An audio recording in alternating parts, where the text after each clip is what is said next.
Welcome to the Heroes of the Heart podcast, and I am delighted to be joined today by this hero of the heart, Anthony Willoughby, who is, as you can see by the photo behind him, if you are watching on YouTube,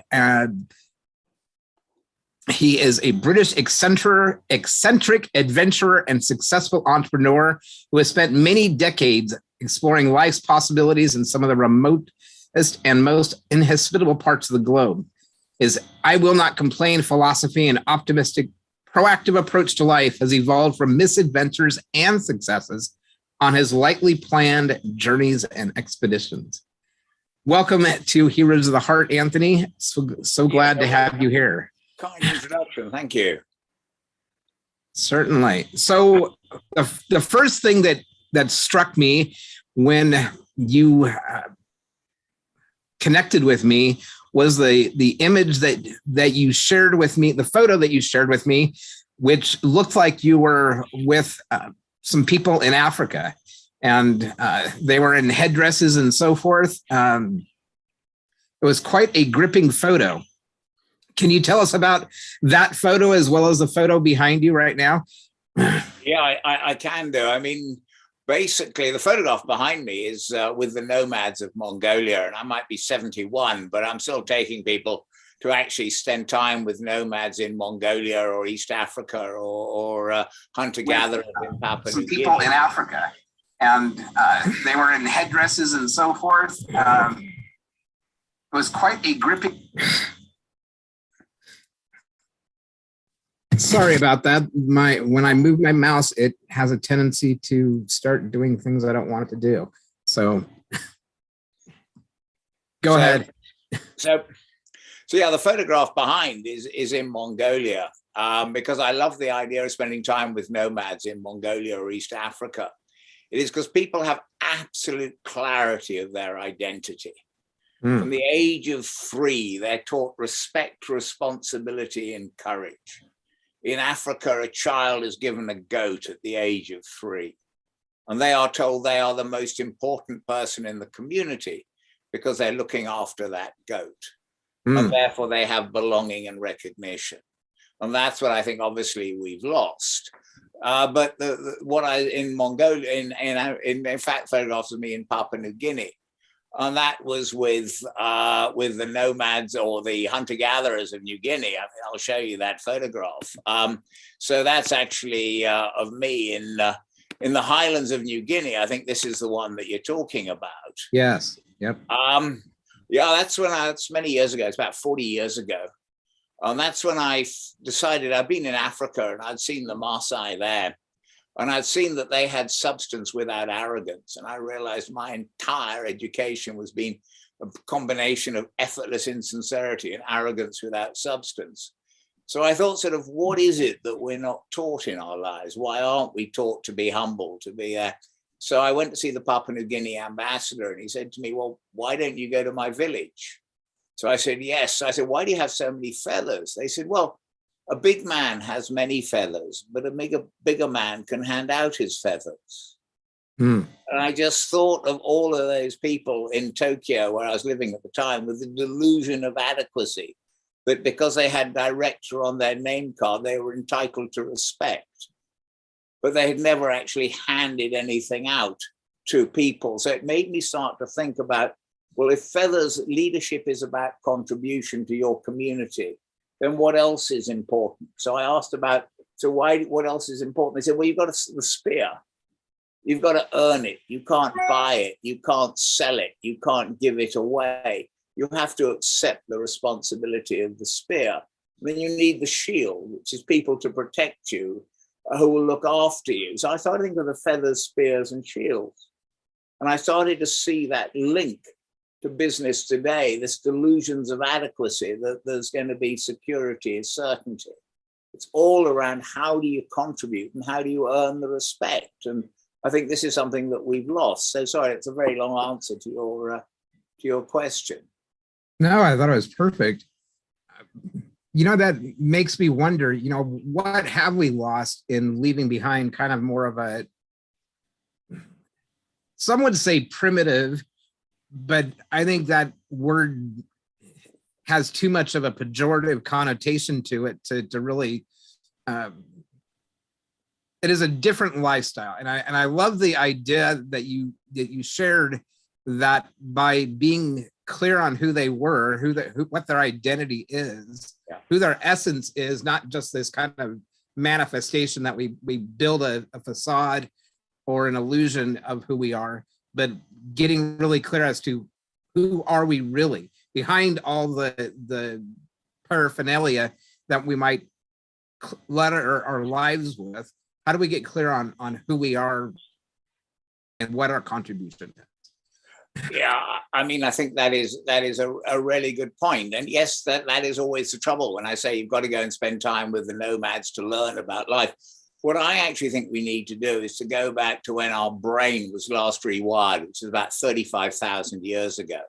And that's when we started hunting mammoths. We started working together as teams, and we actually knew that our entire existence on the planet was to contribute.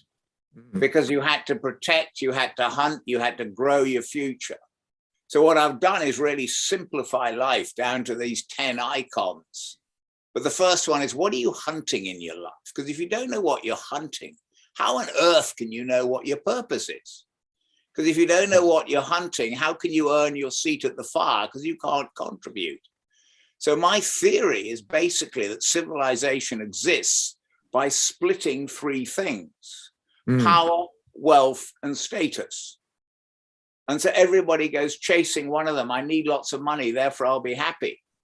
But actually, in any indigenous community, and I believe has been with us for 99.9% of human existence, is you need the power of your own personality, the wealth of your life experience, and the status that you know who you contribute to, and where you earn your seat around the fire. Because I think our fear in life is that we're going to be thrown out from around the fire, because then we've got to fend for ourselves. And I think the tragedy today is most people have no fire, because they have absolutely no idea how they contribute. They define themselves by what they own or their job title or what they do, but not as a human. So what I'm talking about is what I believe any self-respecting caveman would have known, because they knew how they contributed, they knew how they earned respect, and they knew how they contributed. That is what we've lost. Yes. I find that really interesting. Two things. One, just the fact that we tend to think our contribution is external to ourselves. You know, that it's the size of our house, the size of our bank account, the size of our following, whatever. And I'm hearing you say something very different than that. Is that accurate? Yeah, I mean, I think you need both. I'm not saying you have to become a caveman or anything else, but I think you have to have some idea that if you don't know how you contribute, who are you? If you can't articulate what are you hunting in life, clearly you've got a fantastic thing you're hunting. You're hunting to help people appreciate themselves. Why have you set up?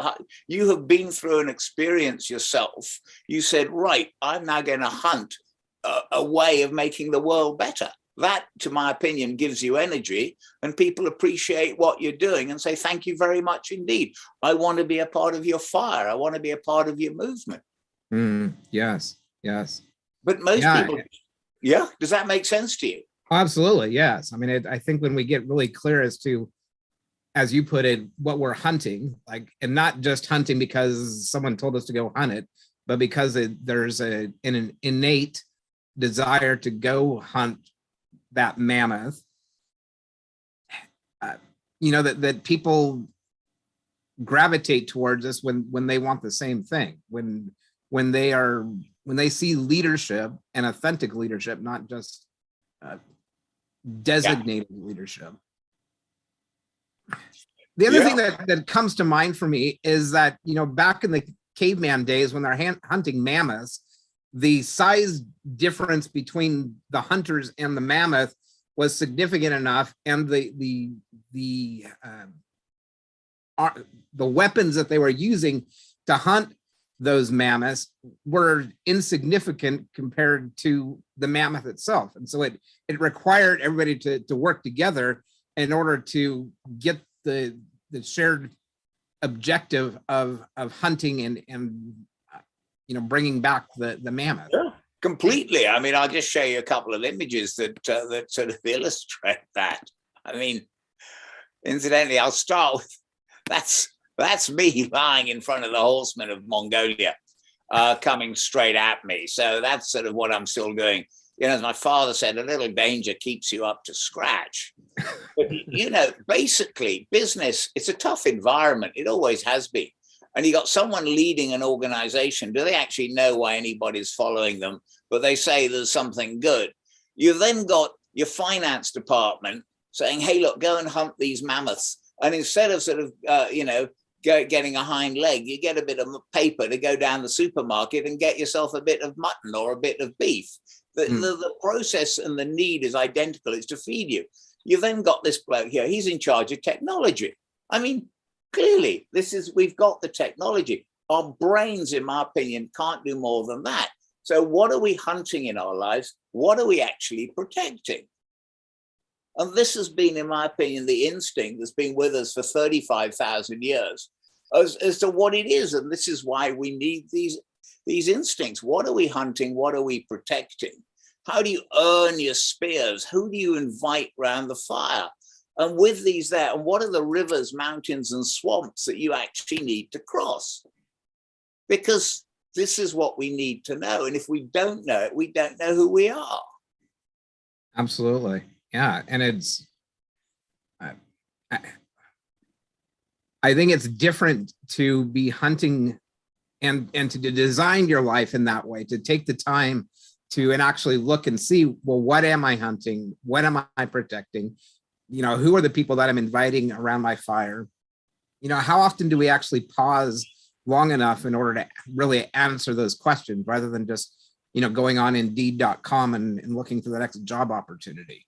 Or the next technology or the course that you're going to look in front of the mirror and go, wow, I'm great. Aren't I fantastic? But actually, it doesn't really help you know what you are or who you are. It might make you feel good or go and hug a tree. But the question is why? And since I think we're a communal animal, and we've just lost our GPS system. I've actually got a really nice email from the fellow who got the Nobel Prize for medicine for discovering we have a GPS in our brains. Wow. And that's, because I think we've confused it. And I mean, I'll just talk about one thing, if I might, is really around my peace of mind chart. Sure, yes. Because it might not seem relevant, but in a way, it's sort of one of the things I've learned in my life is how do you sustain peace of mind? And I'd been going out with a girl in Tokyo called Sue Little. This is going back to the 70s. And basically, I'd left Tokyo and I'd gone to Singapore because I thought everybody would find me devastatingly attractive. Well, needless to say, they didn't. So I ring Sue after about a week and I go, Sue, hey, come and join me. She says, no, it's off. And it was what I deserved. I mean, it was absolutely what I deserved. But I became fascinated as to why I'd become completely useless. I couldn't eat, I couldn't drink. So what I did was I came up with a chart. And on this chart, I started to think about what are the things I feel positive or negative about.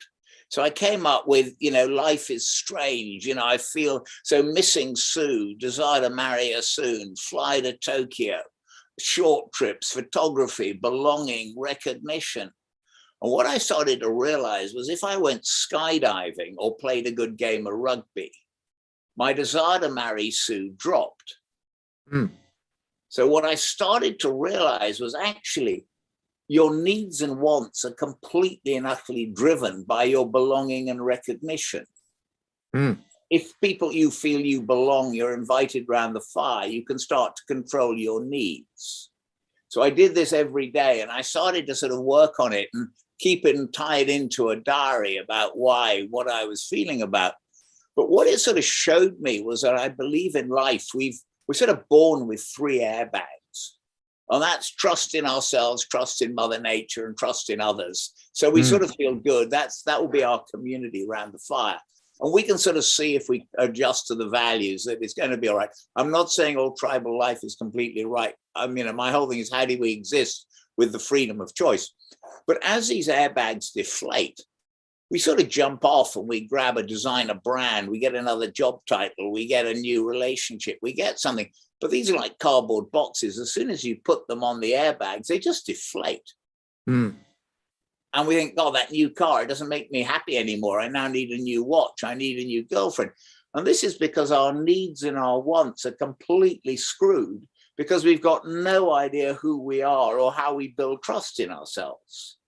So what I think we have to do is to build this trust mechanism. And that comes from contributing, knowing what we're hunting, knowing what we're growing, knowing what we're protecting, so we can earn the respect from those around the community.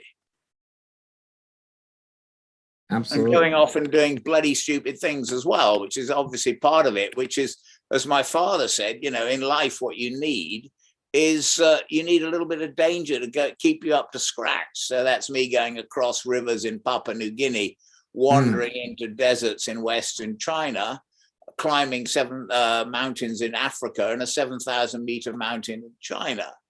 And that's when I opened the first outdoor team building training center on the Great Wall. I called it I Will Not Complain, because I'd had a complainer on an expedition. I want to keep him off.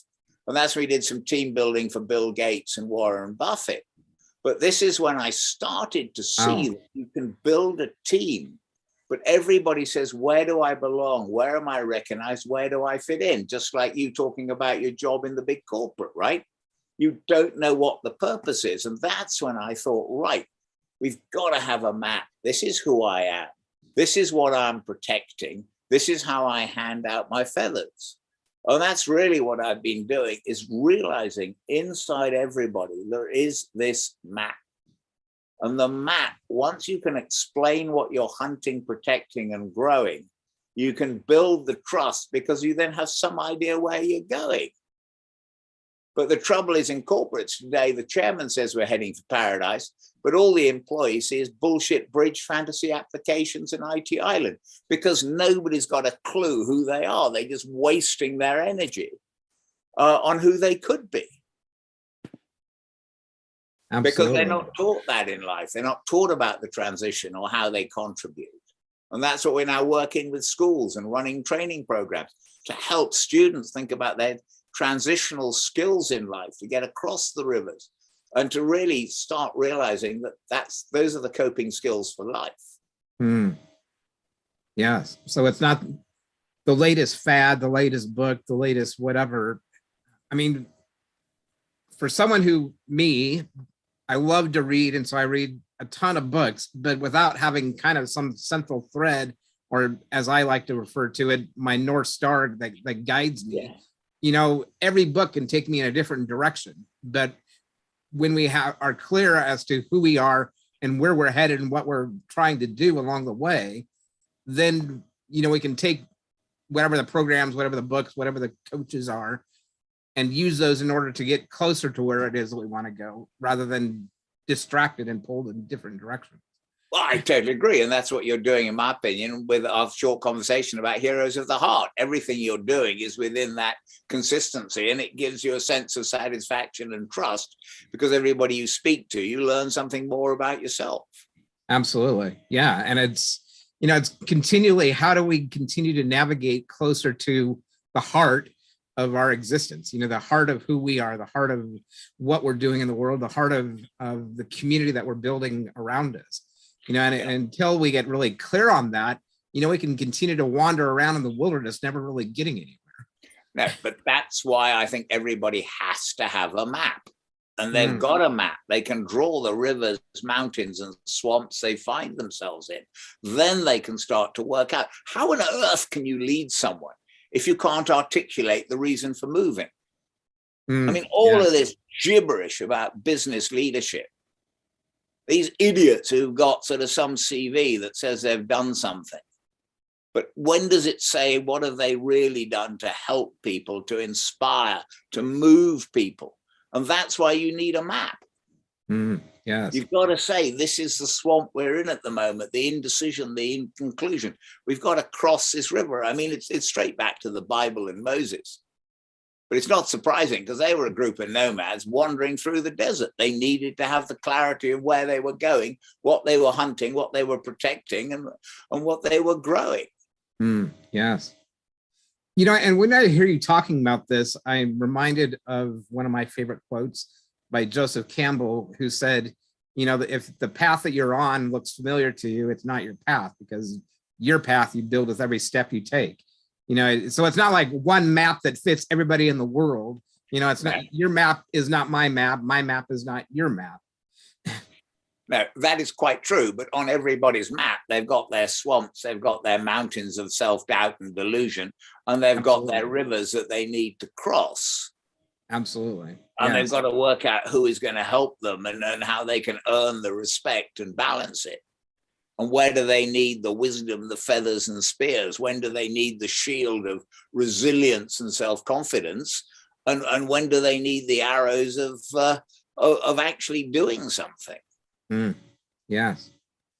Yeah. And, you know, one of the things that I know about story is that, you know, we all, each of us has a unique story, but that one of the reasons that story works so well is because even though each of us have a unique story, when we share them, we see the common humanity between them.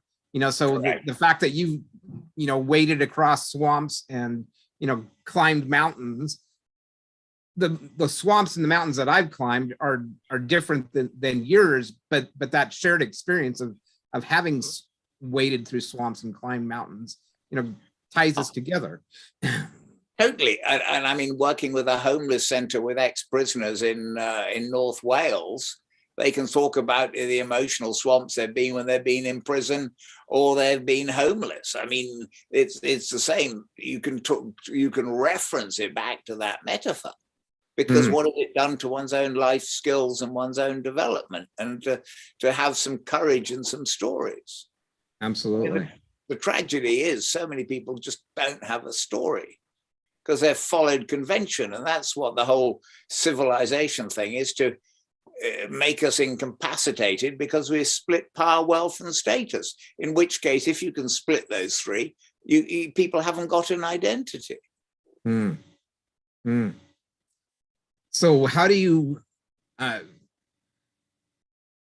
go from having your power, wealth, and status split to reunited? Well, I think power, wealth, and status. Power is always, or wealth is always assimilated with money, and that's quite true. I mean, you can't just sort of go around hanging around thinking people are going to look after you. You've got to have your money, but you've got to work out where your water is. So you've got to have, obviously, your status. You've got to have enough wealth to survive. But then I think you need to balance, which again is going back to what is it you're hunting and why? You know, what are you protecting? Are you protecting your family? Are you protecting your wealth? Are you protecting the community or the planet? And that starts to give you the sort of feeling that you've got the power of your personality. And then you've sort of got your wealth of your life experience of how you can help others. And then you've got the status that you're actually contributing. And people say this fellow's got, or this woman has got the values that we respect for our community. And that's why with the Maasai or any indigenous community I've been with, they've always got the same three values: respect, responsibility, and courage. So as I say, from the age of 3, you're looking after a goat, then you start looking after more goats. So, and then you become an elder or a junior elder, or you start looking after the house. And I accept this is probably, there's a lot of racism and there's all sorts of other stuff going on. I'm not saying this is ideal, but basically as you move through life, your responsibility, your authority, and your accountability changes, but your values remain consistent. And you have to demonstrate those values. And I think that is what has been completely truncated, that we have absolutely no connection to the commonality of what we're trying to hunt in life, because for them it is hunting the status of being invited around the fire because you've done a good job at protecting. So if we were to begin this journey, say it's a nomadic journey, and we're lost in kind of the corporate jungle, is there one question that to begin with to start that journey? What I have been talking about in the past, I've been asking people what is their territory. And that is actually quite confusing because it's rivers. Everybody can draw it, but the first sort of 15, 20 minutes confuses people because they don't quite know what it means, even though it's deep, deep, deep inside them. So what I'm now really, as we started the conversation, is really talking to people about what are they hunting? Where is it? And why? What are 2 or 3 things you want to hunt in your life? And if you want to hunt that, what do you have to protect? Where are you? How do you start to see it? And this starts to trigger in people a fascinating sort of conversation. But I've recently been watching some David Attenborough films. And basically you watch plants. They know exactly what they're hunting, what they're protecting, and what they're growing and how they grow. How do they fight for the light? How do they fight for other things? You know, they know what they're hunting. I've even been talking to a friend of mine who's a DNA scientist in New Zealand. And he's been saying, yes, even the DNA and cells and bacteria, they know what they're hunting. COVID knows what it's hunting. It's hunting the host. It doesn't want to kill the host. You know, this is not something new. And he's telling me it's so inefficient how nature works, but it does work. And I think we're just the byproduct of this inefficiency, that we're desperately trying to sort of think that we've got security and certainty. It doesn't exist. Yeah. So that's a really interesting point, is that we're all kind of, perhaps it sounds to me like we're hunting something without really knowing that we're hunting it.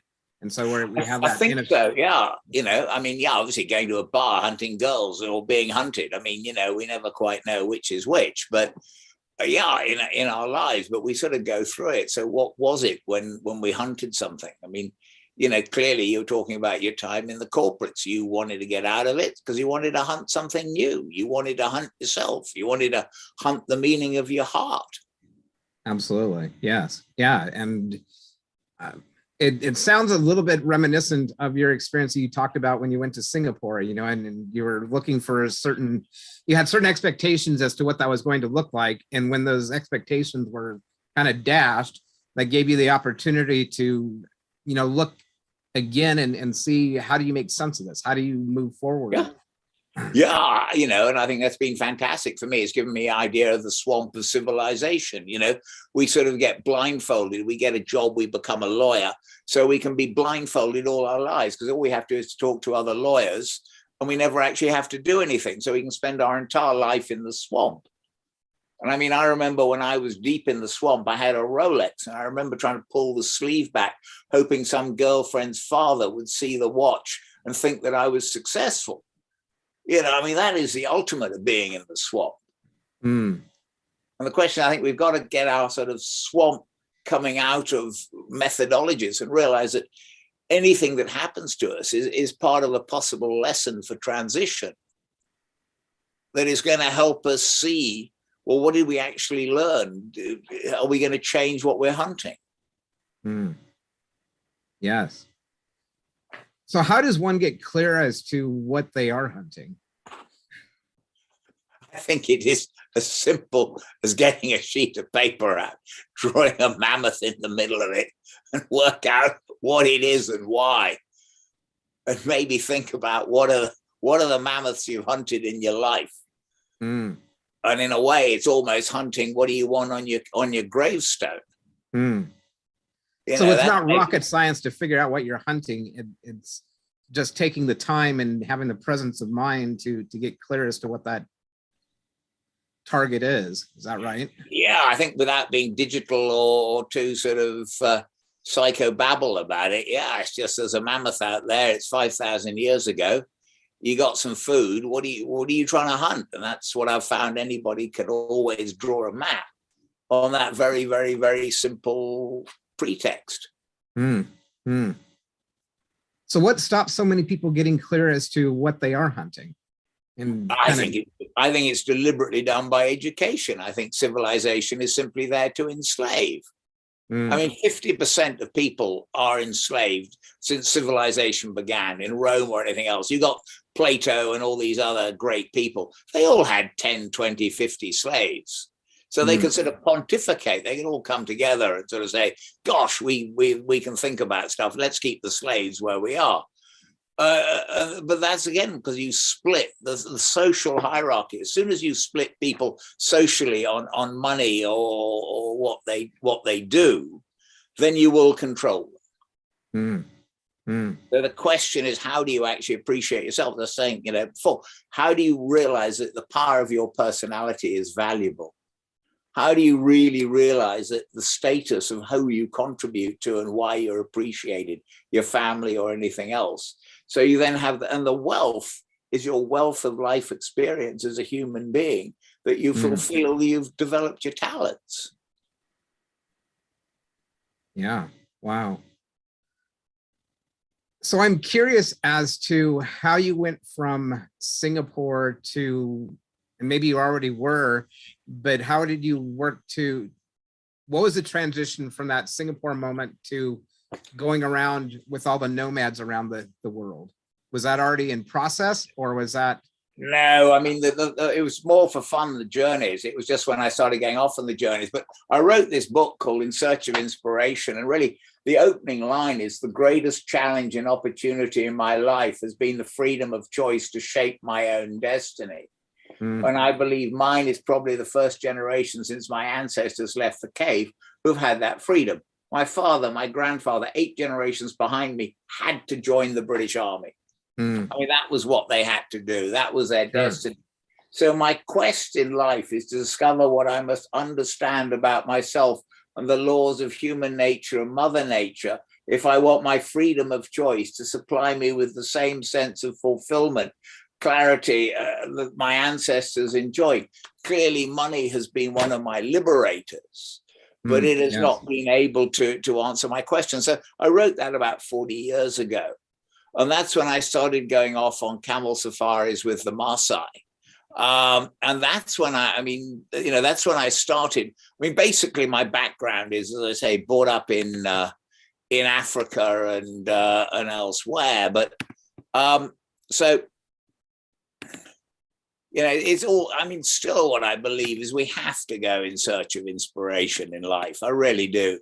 So this is me still wandering off in Mongolia recently, just thinking about what is it, and joining migrations with the nomads migrating through -40, 500 head of cattle.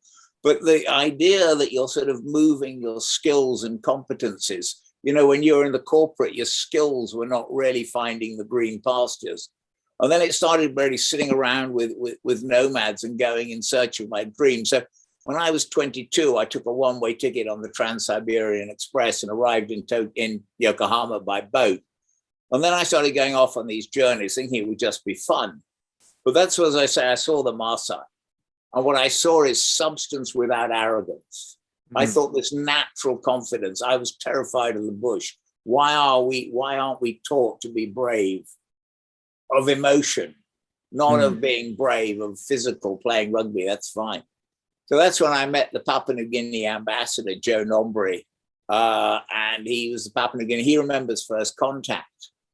And he said to me, well, I don't know what we've got that you haven't got. And that's when he said, come to my village. So that's when me in the highlands of New Guinea 40 years ago. And that's when I got back. I said, what is the single most important thing in your life, sir? And he said, it is my territory. And he drew his territory. And he said, therefore, I know my duty is to protect and defend. And I know my aims and ambitions is to expand my territory. And that's when I thought, I haven't got a clue what my territory is. And that's when I thought my territory was a couple of bars in Tokyo where women were friendly, a BMW and a small desk. And that's when I thought, no, maybe what I really need to know is what is worth hunting in my life. What is my territory that I will be willing to defend? What are the feathers, the wisdom, knowledge, and experience that I need in my life? And then what is it I need to protect? So this is when I started 40 years ago to start thinking about the feathers, spears, and shields, and taking everything back to these 10 icons of how do you get invited round the fire. Wow. So that's sort of where it came from. In the meantime, my peace of mind chart, it's just always been this incredible curiosity. I mean, opening the first outdoor team building center, you know, and other things that I've done. It's always got to be. And I thought, you know, when I set that up, I said, you know, trust and willpower will be the currency of the future. And I finally passionately believe if we don't trust ourselves and we don't have willpower, who are we? Absolutely. Huh. Yeah, and that's a really good question there is, you know, what do we trust ourselves to do, and what do others trust us to do? Who are we? Not just, you know, what do we fill out on our CVs, our resumes? Yeah, why do we trust ourselves? I mean, that's, you know, that's sort of removed as a skill, whereas, you know, in any community, you're told we trust you because you turn up, you show up, and you don't do that, then, you know, you're really not there. But a lot of people don't feel they have the responsibility to show up because they don't really know why they exist. Yeah. They just know the amount of debt they've got. Well, they probably don't even know that. I mean, England's got 1.7 trillion of debt, which is about $60,000 a household. That's enslavement. Yeah, without even recognizing it. Because they don't need it. They don't need this stuff. But they've then got something to talk about, because when you meet someone, what car have you got? What house have you got? No, I mean, you know, in Papua New Guinea, I remember the ambassador saying, because I used to have lots of conversations with him. He said, yeah, in Papua New Guinea, we never talk about power. You've either got it, in which case everybody knows, or you haven't, in which case everybody knows. Wow. But, you know, you can think of all of those conversations you've had with people. Oh, I've got the biggest this, I've got the biggest that. Yeah. And kind of the chest pounding, chest thumping rights of it all. Yeah, the inadequacy, you know. Yeah. So anyway, well, I hope you've enjoyed this. Oh, I've definitely enjoyed it. And I'm wondering, kind of as a parting, as we conclude, the question that's coming to mind for me is, you know, what would you tell someone, like, let's say a child, 3 years old, maybe 6 years old, whatever, how would you help them to start out gaining that responsibility and respect and I don't remember the courage in order to. I'm sort of working on that at the moment with the school, actually moving from primary to secondary school. And I had the meeting last week with the head teacher, and he says, well, how would we do this to give them this courage? I said, why don't we get 6 of them together, get them to draw the maps and see what are the building blocks that they really want? What do they really want to do in life so they can have a rich and meaningful life? Yes. And help them work that out, you know, let them think about it and say, look, you've got the answer. Kind of the ABCs of life, right? I mean, I think about, I've gone into elementary schools, started out in kindergarten when my youngest child was in kindergarten, went in there and we did some art together. We did that kindergarten, first grade, second grade, third grade.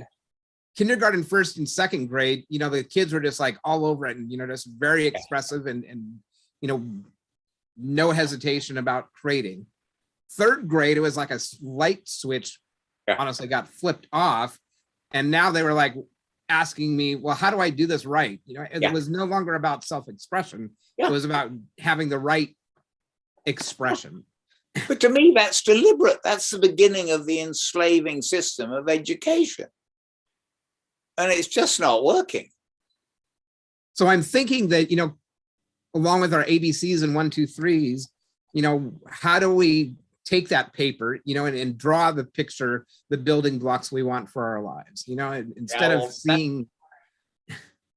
That's what I'm trying to work on, is to how do you start helping people get those coping skills that they need in order to, you know, to move through life. Absolutely. Well, Anthony, I've really appreciated the world tour that you've taken me and our listeners on. I am wondering, how do people connect with you in order to continue to learn from what you have to share? Well, we've got some programs that are for coaching, etc., and that's all part of the Nomadic School of Business. So nomadicschoolofbusiness.com, and if you can put that up there, I'd be delighted. And please Sure. just send me an email. That's the easiest one, Anthony@nomadicschoolofbusiness.com, because this is a sort of a new era that we just gotta get up there and trust ourselves. Absolutely. And it's pretty exciting, to be able to do, as you pointed to earlier, that, our generations behind us pretty much had their path laid out for them by others. When we go out and discover we get to create our own path, that can both be really frightening as well as really exhilarating. I think it is frightening. It totally is. Go to school, get a job. I mean, in Papua New Guinea, they've got a whole entire group of people called the rascals, because basically they rob and steal and do anything else they can, because they were told if they get an education, they can get a job. Guess what? There are no jobs. So they've lost the identity of the village. They can't go back to the village because they've never defended the territory, so they've never earned respect. There's absolutely no work for them in Port Moresby. So they've been sort of sold this normal sort of slavery stuff. Get an education, get an education. No, for many people, that's the beginning of an enslaving process. So how do we give people an identity? And that's what I really would love to find, people who want to be around, judging it. When my father said to my father, how do I educate my children? He simply said, make sure they play sports at which they can get seriously hurt. Wow. And that's the only education. I totally agree with it. I think it's essential. So being able to put their lives, so to speak, on the line in order to see what their lives possibly are made of. Is that what I'm hearing? Yeah, I mean, it's just natural. I mean, if they were brought up, thousands of years ago, whatever, a few years ago, they'd be sent off to be brave. I mean, there's my 8-year-old. Really? Africa, Oh my. sort of, throwing him off waterfalls. There's my other son doing some other stuff. And, you got to look at the world differently. And otherwise, you're just going to be this miserable sort of tax paying. And I'm not saying you have to go and travel the world. I'm just saying you just got to look at life as an adventure. Absolutely. Whether the adventure is in your own house or traveling around the world to all kinds of places. Yeah. Well, thank you, Anthony. I really appreciate your time and your story and all the wealth of information and experience that you shared with us today. Well, thank you, Steve. Looking forward to continuing the conversation. And